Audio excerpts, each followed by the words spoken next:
You were told that soul food was only fried chicken, mac and cheese, and maybe a biscuit or two. But the truth runs deeper, older, heavier, and richer than most realize. Each dish is not just a recipe, but a coded story. A survival note passed down through centuries, hidden in pots and pans, whispered across kitchen tables. For African Americans, food has always been more than nourishment. It was medicine, it was resistance, it was memory. In the brutal world of enslavement, when names were stolen and languages stripped away, food was one of the few things people could still shape with their own hands. Out of scraps, they conjured dignity. Out of cast-offs, they created masterpieces. To eat was to remember, and to cook was to resist forgetting. So when you sit down to a plate of soul food, you aren't just eating. You're listening to centuries of voices, voices that refused to be silenced. And few dishes carry that defiance better than smothered pork chops. Picture a kitchen in the Jim Crow South. Not a grand kitchen with polished marble counters, but a small one. Chipped enamel pots, a cast-iron skillet blackened by decades of use, and the lingering scent of onions sizzling in lard. This is where the art of smothering became a form of quiet genius. The trick was simple but brilliant. Take a tough, often unwanted cut of pork chop's necks. Hocksand, give it patience. Brown it until the edges hiss with flavor, then drown it slowly in gravy. Onions, flour, and broth weave together, pulling every ounce of richness out of the meat until it melts under the fork. It was food that stretched beyond its limits. A single chop, smothered in thick brown gravy, could be ladled over rice, spooned across mashed potatoes, or soaked up with cornbread. One cut of meat fed many mouths, and no one left the table feeling cheated. But smothered pork chops are more than thrift, they're a story of adaptation. When enslaved Africans were forced into the plantation kitchens, they were introduced to pork in abundance. Hogs were cheap, easy to raise, and white planters claimed the prime cuts for themselves. The hams, the tenderloins, the roasts. What was left were the scraps, fatback, innards, neck bones, and tough chops. Where some saw waste, African American cooks saw possibility. By braising, simmering, and smothering, they transformed bitterness into tenderness. The pot itself became an alchemist's cauldron, turning rejection into sustenance, insult into nourishment. Smothering wasn't only about survival, it was also about memory. The technique echoed African slow cooking traditions, where stews and gravies held not only flavor, but also symbolism. Food that took time was food that carried care. And when families migrated north during the Great Migration, fleeing the cotton fields for the promise of factory jobs, they carried this tradition with them. Kitchens in Chicago, Detroit, and New York filled with the same fragrance of onions caramelizing in grease, chops frying golden, and gravy thickening to velvet. Smothered pork chops became both a comfort and a compass, reminding people who had left everything behind that they still belonged to a larger story. Imagine Sunday dinner. Children running in and out of the house, the screen door slamming each time. A grandmother at the stove, not measuring, never needing to just a flick of the wrist, a pinch of seasoning, a whisper of knowledge passed down not by books but by touch and memory. She smothers the chops slowly, not rushing, because rushing ruins the gravy. When the food is finally served, there's a silence at the table for just a moment. Forks press into tender pork, gravy seeps into cornbread, and the room fills with a sound that's half laughter, half relief. That silence, that first bite isn't just about flavor. It's about presence, about being seen, being fed, being whole in a world that often denied all three.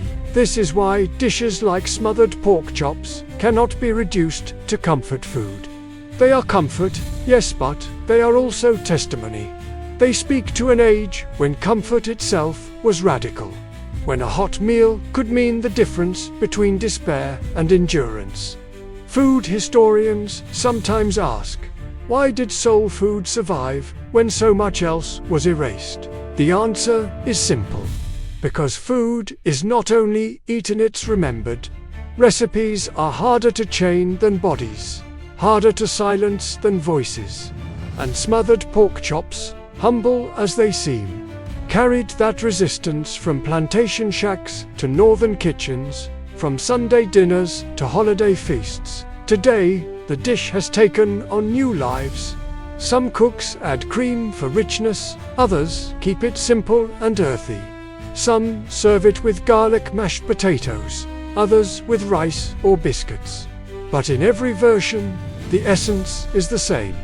Taking what you have, transforming it into more than enough, and letting patience do the rest. So when you taste that first bite of smothered pork chops, you aren't just tasting gravy, you're tasting endurance. You're tasting a history that refused to be swallowed by oppression. You're tasting memory preserved in cast iron, and that's only the beginning. Because the deeper you look into the African American table, the more you'll find. Collard greens simmered in pot liquor, sweet potato pie that outlasts pumpkin, red drinks that remember freedom. Each dish whispers a different story. Each plate is an archive. But every archive has to start somewhere. And for us, it begins here in the smoky sizzle of a pork chop, drowned in the gravy of memory, smothered not in despair, but in love. If smothered pork chops are the heart of soul food, then collard greens are its breath, the slow, steady inhale that carried people through centuries of struggle. A pot of greens simmering on the stove is more than a side dish. It is a meditation, a prayer whispered in steam. The leaves, dark and broad, look unassuming, yet they carry the weight of entire histories. Collard greens are ancient, older than the South itself. They trace their roots back to Africa, where leafy greens like amaranth, cassava leaves, and kale were daily staples. When enslaved Africans were forced across the Atlantic, they could not bring much. But they carried memories of flavors, of how to coax strength out of leaves and stems. In the Americas, collards became the closest relative, a substitute that allowed old traditions to live inside a new, hostile world. Picture a cabin on a plantation. A woman bends over a steaming pot, stirring slowly with a wooden spoon worn smooth by years of use. Inside the pot, collards, maybe a bit of turnip or mustard greens, simmering low and long. The broth at the bottom, darkened and rich, is not thrown away, is treasured. That broth, known as pot liquor, holds the essence of the greens, vitamins, minerals, flavor, and spirit. It wasn't just a drink, it was survival in liquid form. In times when meat was scarce, when diets were deliberately restricted to keep enslaved people weak, pot liquor filled the gap. Sipped from a bowl or soaked into cornbread, it fortified the body when everything else was designed to break it. To call it liquor was no accident. It was intoxicating, strengthening. It gave power. It turned scraps into sustenance, absence into presence. But collard greens weren't only about the body, they were also about community. Cooking greens was never rushed. Hours were needed to let the stems soften, to let the smoked meat or fatback infuse its salt into the leaves. That meant time to gather, to talk, to pass on stories. Greens became part of the rhythm of life. On Sundays, after church, on holidays, and especially on New Year's Day, a steaming pot of collards came to symbolize wealth and prosperity for the year ahead. Why? Because their folded green leaves resembled money, paper bills stacked together. Beside them, black-eyed peas stood for coins and cornbread for gold. Together, they formed a plate that was not just nourishing, but prophetic, a prayer for a better tomorrow, eaten today. Imagine the Great Migration once more. Trains leaving Mississippi, Alabama, Georgia, carrying families northward to Chicago, Detroit, Cleveland. In their bags, they carried recipes, seeds, memories of flavor. In their kitchens, collard greens boiled again, this time in cramped apartments far from the cotton fields. But the greens smelled the same, and when the aroma filled the air, the walls seemed to expand. Neighbors gathered, cousins knocked at the door, and suddenly, the city didn't feel so foreign anymore. A pot of greens could transform alien streets into something that felt like home. Collards were not static, they adapted. Some cooked them with smoked turkey instead of pork. Some spiced them hotter, some sweeter. But the core remained. A pot, a leaf, a slow patience that turned bitterness into tenderness. And the greens carried a symbolism that outlasted centuries. In the civil rights era, leaders and organizers would gather in kitchens to plan marches and protests. On the table, plates of collard greens and cornbread, pot liquor ladled into chipped bowls. To fight for justice required strength, and strength required nourishment. The greens, humble as they were, became part of that arsenal. Even today, collards hold a special place. They appear at family reunions, funerals, weddings, holidays. They are not just food, but ritual. To eat them is to participate in continuity. Place yourself inside a story that began long before you and will continue long after. But perhaps the most powerful part of collards is this.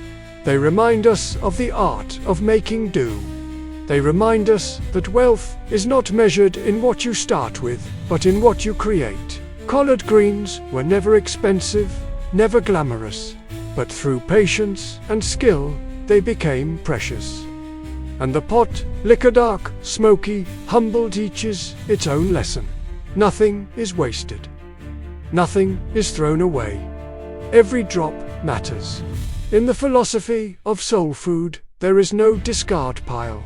There is only transformation. So picture it again. A table set with smothered pork chops, cornbread still steaming, and a pot of collard greens glistening in their own liquor. Someone passes you a bowl, heavy and warm. You take a spoonful, lift it to your mouth. The taste is earthy, smoky, deep. The bitterness of the leaves has softened into something almost sweet, but not too sweet, just enough to remind you of the balance between struggle and survival.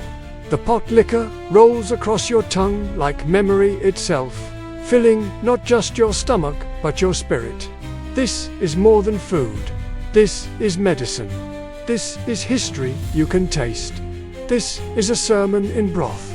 And so the story of soul food deepens. We've smothered pork chops in the gravy of memory, and we've simmered collard greens in the liquor of survival. But the table is not yet complete.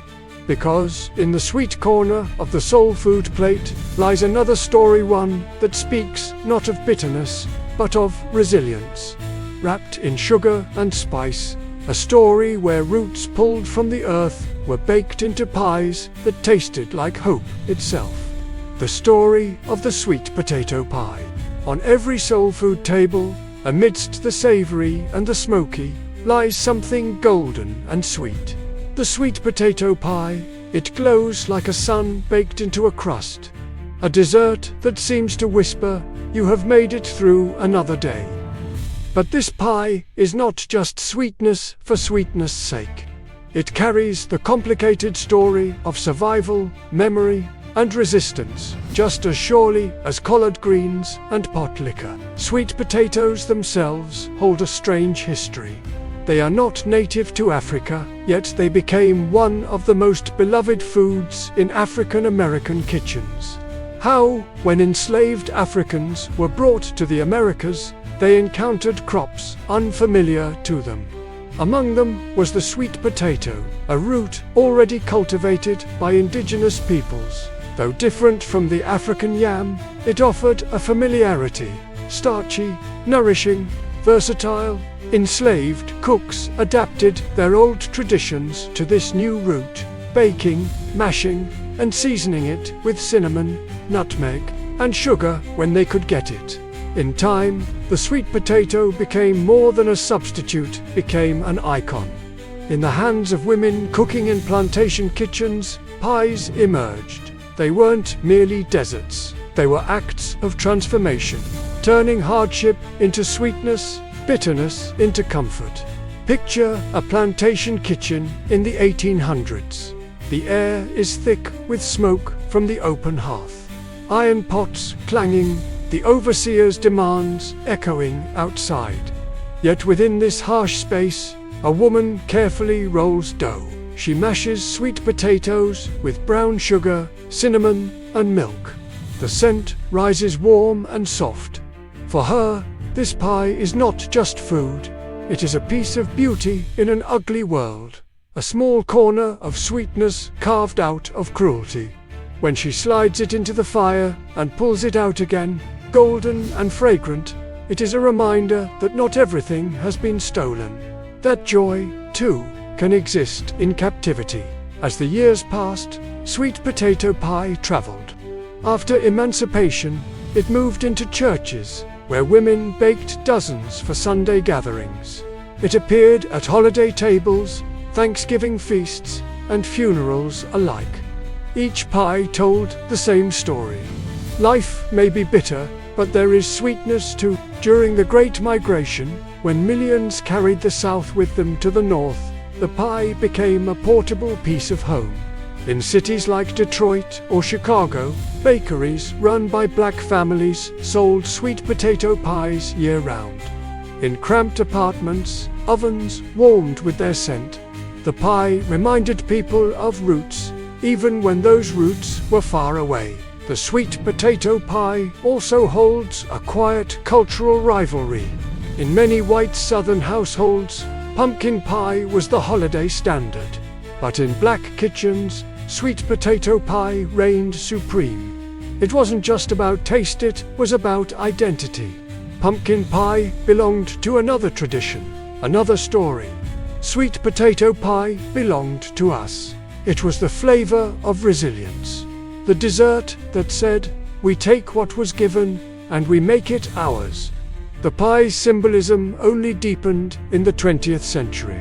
Writers, musicians, and poets began to speak of it not merely as dessert, but as a metaphor. In kitchens, grandmothers passed down not just recipes but wisdom. Add more cinnamon if life feels too bitter. Make the crust flaky like laughter. Remember that sweetness can be shared. A slice of pie became more than sugar, and spice it was hospitality. A way of saying, you are welcome here. Sit, eat, rest a while. And when it appeared at funerals, it carried another meaning still. The sweet potato pie reminded mourners that even in sorrow, life still held sweetness.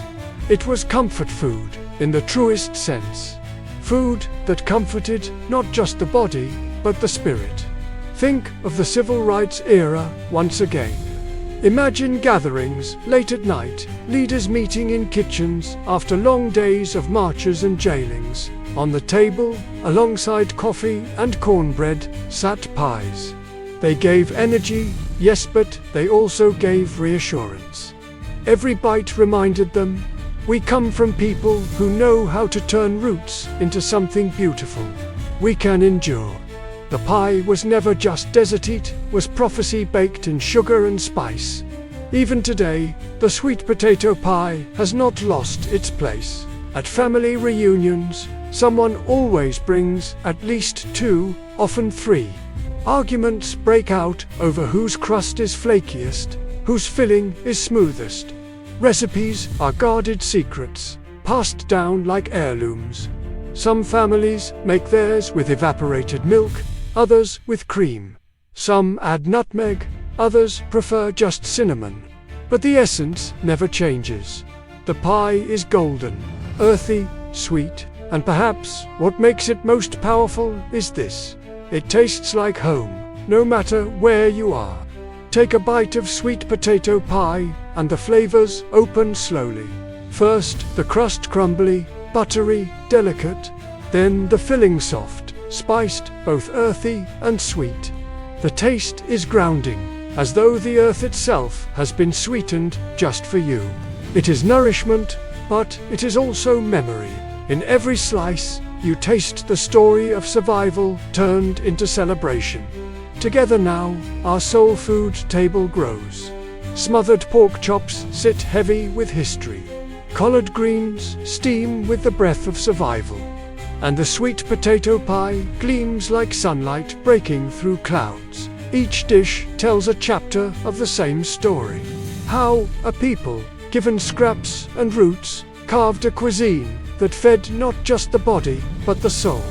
But there is still one dish missing. For no soul food table is complete without the sound of cornbread being sliced. Its golden crumbs scattering like little pieces of sunlight across the table. Cornbread, the bread that held it all together. Every soul food table has a heartbeat. It's not the meat, not the greens, not even the pie. It's the cornbread. Golden, crumbly, steaming from the oven. Cornbread is the bread that held everything else together. And it, too, carries a long, tangled history. Corn itself was here long before enslaved Africans arrived. Indigenous peoples across the Americas cultivated maize for thousands of years, grinding it into meal, shaping it into ash cakes, boiling it into hominy. When Europeans came, corn became a staple for both settlers and the enslaved. Often the only grain available in harsh conditions, for enslaved Africans, cornbread became both lifeline and symbol. Flour was scarce. Wheat was expensive, reserved for the masters. But cornmeal was abundant, cheap, and filling. From it came countless variations. Ash cakes baked in hot coals, hoe cakes fried on shovels, skillet cornbread crisped in cast iron. It wasn't fancy, but it was survival. Picture the field worker's ration. A sack of cornmeal, maybe a bit of salt, a small jug of molasses if they were lucky. From these, women created meals. Ash cakes tucked into smoldering ashes, hoe cakes slapped on the flat of a hoe blade, skillet bread sizzling in lard. Simple, yes, but every bite gave strength. Cornbread was calories, energy, a way to push through another day of forced labor. And over time, that survival bread transformed into something greater, something beloved. Cornbread became a canvas for creativity. Some cooks added buttermilk for temps. Others sweetened it with molasses or honey. Still others crumbled bacon fat into the batter for richness. Each variation spoke to the cook's imagination, to the ways a simple grain could be turned into comfort. By the 19th century, cornbread wasn't just field food, it was community food. It appeared at church gatherings, at fish fries, at family reunions. Passed around in cast-iron skillets, sliced into thick wedges, it was food meant to be shared. But cornbread was also a divider of identity. In white southern kitchens, recipes often called for sugar, producing a sweeter bread. In black kitchens, cornbread tended to stay savory, earthy, with just enough sweetness from the corn itself. That subtle difference became more than flavor, it became culture. Ask 10 Southerners today whether cornbread should be sweet, and you'll start an argument that could last all night. Yet, behind the debate lies a deeper truth. Cornbread is a marker of belonging, a dish people defend fiercely because it feels like home. During the Great Migration, cornbread traveled northward alongside collards and sweet potato pie. In cramped apartments in Chicago or Harlem, cast-iron skillets still sizzled with batter. Cornbread was quick, cheap, and filling, the perfect food for workers trying to stretch every dollar. And it carried memory with it. One bite of golden crumb, and migrants were back in the South again, sitting at long wooden tables, the air thick with laughter and stories. Cornbread was a bridge to the past, baked into the future. Cornbread also became the partner of nearly every soul food dish. With collard greens, it caught the pot liquor at the bottom of the bowl. With smothered pork chops, it soaked up the gravy. With sweet potato pie, it balanced sweetness with earthiness. It was the quiet backbone of the meal, never flashy, but always essential. Think again of the civil rights era. Picture a church basement in Montgomery. Folding chairs, worn hymnals stacked on tables, the smell of food drifting in. On one counter, a skillet of cornbread waits. Activists, tired and hungry from a long day of marching, break off slices with their hands. It is warm, soft inside, crisp at the edges. It fills their stomachs, but it also fills their hearts. Cornbread has always said the same thing. You are not alone. Sit, eat, be strengthened. And so cornbread became more than bread. It became glue, the food that held people together. At funerals, at weddings, at ordinary weeknight dinners, it bound communities in its simple, steady way. It even made its way into language. Families would say, "Don't forget the cornbread," as though the meal itself could not stand without it. And perhaps it couldn't. In today's kitchens, the cornbread debate still rages. Should it be baked in a skillet with a crisp, golden crust? Should it be sweet like cake or savory like bread? Should it be cut in squares or broken by hand? Each family has their answer. Each recipe is defended like a sacred heirloom. And yet, whether sweet or savory, skillet or pan, every cornbread carries the same essence. Nourishment born from survival, turned into comfort. Take a bite of cornbread and listen closely. There's the crunch of the crust, the softness of the crumb, the faint sweetness of corn kissed by fire. It tastes like warmth, like steadiness, like something that has always been there. It is food that steadies the hand and the heart. Food that whispers, "You will be fed, you will endure, you will belong." Now, our soul food table is nearly complete. Smothered pork chops lie heavy with memory. Collard greens shimmer with pot liquor, a broth of resilience. Sweet potato pie gleams golden with comfort. Cornbread waits beside them, ready to catch every drop, ready to hold it all together. But one last dish remains, one that is less often spoken of, yet just as essential. It is fried, golden, crisp on the outside, tender on the inside. It is the taste of fish pulled from rivers, of Friday night gatherings, of laughter spilling long into the night. Fried catfish, the final note of our soul food story. At last, the table needs its crown. Golden, sizzling, crisp fried catfish. The sound comes first. Oil snapping, popping, spitting sparks into the air. Then the smelt cornmeal crust browning, fish flesh turning tender. The skillet becomes a stage, and the catfish, dusted and dipped, performs its final act. For centuries, this was a dish of rivers, lakes, and ponds. Enslaved Africans and their descendants turned to the waters for sustenance. With little meat to spare, fish became a vital source of protein. Catfish, especially plentiful, hearty, bottom-dwelling, was food that could be caught, cleaned, cooked, and shared. The preparation was as important as the catch. A catfish pulled from muddy water had to be handled with care. Skin peeled back, fillets washed, rubbed with salt, dusted in cornmeal. Into hot lard or oil they went, hissing and curling, until the crust was golden and crisp, the flesh tender and steaming inside. That first bite-shattering crunch, followed by delicate softness, was more than flavor. It was transformation. A humble fish from muddy banks turned into a feast. But fried catfish wasn't only about the meal. It was about the gathering. Picture a summer evening in the rural South. The sun dips low. Children chase fireflies in the yard. In the center, a long wooden table stands. On it, platters of fried catfish stacked high, bowls of coleslaw, pots of collard greens, pans of cornbread. A radio hums in the background. Laughter rolls through the air. This is the fish fryer tradition, as central to black life as Sunday service or Saturday football. Fish fries were more than dinners. They were social glue.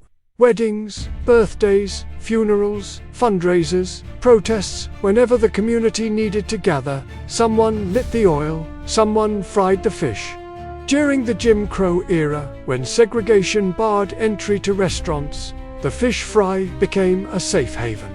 Families cooked outdoors, in yards, in fields, by riverbanks. Plates were passed by hand, music played, and for a few hours, joy ruled. It was a form of quiet resistant celebration in the face of oppression. To fry fish together was to claim space, to declare, we will eat, we will laugh, we will live, despite everything. And when the Great Migration carried millions northward, the fish fry traveled to Kaze in Chicago, Detroit, and New York. Friday night fish fries became ritual. Churches hosted them to raise money. Families cooked them in apartment courtyards. Neighbors leaned out of windows, drawn by the smell of sizzling catfish. It was the taste of the South carried north in skillets and memory. By the time of the Civil Rights Movement, fried catfish had become more than food. It was fundraiser, fuel, and fellowship. Civil rights groups often financed their marches and meetings with fish fry dinners. A plate of catfish, coleslaw, and cornbread wasn't just a meal. It was a donation, a way to keep the movement alive. Here, once again, soul food was more than sustenance. It was survival and strategy, nourishment and resistance. Today, fried catfish still sings at the center of many tables. It is the star of church suppers, the highlight of family reunions, the promise of Friday nights. Some season it with cayenne and paprika, some dip it in hot sauce, some pile it on white bread with pickles. However it's served, the ritual is the same. Share, laugh, eat, remember. And so, our soul food table stands complete. Smothered pork chops, tender and rich, carrying the weight of labor. Collard greens, simmered slow, steeped in history and resilience. Sweet potato pie, golden and soft, a dessert of memory and joy. Cornbread, steady and warm, the bread that held everything together. And now fried catfish, crisp and golden, the food of gatherings, the dish of community. Together, they form more than a meal. They are a story of survival under enslavement, of endurance through Jim Crow, of strength during civil rights, of memory carried across generations. Soul food is not just what is eaten. It is how a people endured, how they celebrated even in sorrow, how they made feasts from scraps and joy from struggle. So when you sit at a soul food table today, remember this: every bite carries a history, every dish tells a story, and every story ends the same way, with people gathered close, plates full, voices rising, saying, "This is who we are, this is how we survive, this is how we feast." The table is quiet now. Plates cleared, pots empty, only crumbs of cornbread and the faint scent of fried catfish linger in the air. But what remains is more than scraps. It is memory. It is inheritance. It is soul. Soul food began in bondage, when scraps were survival. It endured through Reconstruction, when poverty pressed hard. It flourished through Jim Crow, when a simple, shared meal became an act of defiance. It marched with the Civil Rights Movement, fueling bodies and funding freedom. And today, it still speaks at church potlucks, at family reunions, at fish fries in backyards and barbershop parking lots. Soul food has never been just about the food. It is about belonging, about claiming a place in history when history tried to erase you. For every forkful of collard greens, there is the memory of a grandmother stirring the pot with care. For every slice of sweet potato pie, there is the echo of a mother baking late into the night. For every piece of fried catfish, there is the sound of laughter carried on a summer breeze. To eat soul food is to eat memory. To share it is to share history. To keep cooking, it is to keep alive a story that was never meant to survive, and yet it does. And as the years pass, the table only grows. Chefs reimagine the classics with new flavors. Elders pass down their recipes, worn and stained, to younger hands. Vegans simmer collards without pork, yet with the same patience. Bakers swap sugar for honey, flour for cornmeal, but the love remains unchanged. Soul food is not trapped in the past. It is living, breathing, adapting. It is the story of a people who refused to be broken, carried forward into the future, one plate at a time. So when you sit before a soul food meal, whether it's smothered pork chops, collard greens, sweet potato pie, cornbread, or fried catfish paws, remember what you're tasting. Remember the hands that made it possible. Remember that what looks like dinner is also testimony, because this table is more than a table. It is an altar. It is a history book written in flavor. It is a reminder that through hunger, through struggle, through centuries of hardship, the soul endured. And as long as the skillet sizzles, as long as greens simmer, as long as laughter rises from tables crowded with food and family, the story continues. The table is no longer just Southern, no longer only American. Soul food has crossed oceans. It now lives in restaurants, from Paris to Lagos, from Tokyo to Toronto. What was once survival on plantations has become cuisine on menus, celebrated and studied, honored and imitated. And yet, the heart remains the same. Because soul food does not belong to chefs or critics. It belongs to people, grandmothers with Castilian skillets, fathers with fish fry grease on their shirts, children licking sweet potato pie filling from the spoon. When the wider world tastes soul food, they taste more than spices and smoke. They taste the migration of a people torn from Africa, forced into bondage, yet never stripped of creativity. They taste centuries of resilience. They taste the power of making beauty from struggle, of turning scarcity into abundance, of seasoning pain with joy. Soul food speaks a universal language. No matter what was taken, we will make something worth sharing. In many ways, it is a mirror. In West Africa, okra still thickens soups. In the Caribbean, plantains fry golden beside rice and peas. In Brazil, collards simmer with beans. Across the globe, echoes of soul food live on, each dish carrying fragments of the same story: survival, adaptation, rebirth. So when a bowl of collard greens is set on the table in Atlanta, or a plate of fried catfish in Chicago, or even a reimagined sweet potato tart in a Paris cafe, it is not just food. It is a cultural bridge, a reminder that what was born in suffering has become a gift to the world. But there is a responsibility. To cook soul food without remembering its history is to eat without tasting. To enjoy it without honoring the people who created it is to leave the table half-fed. So, the question remains. When you sit before a plate of soul food, will you see only dinner? Or will you see the centuries behind it, the rivers fished, the fields worked, the kitchens filled with song and sorrow? Soul food asks us to slow down, to remember, to listen, because this cuisine is more than a record of the past, it is a compass for the future. It tells us that even in times of scarcity, we can create abundance.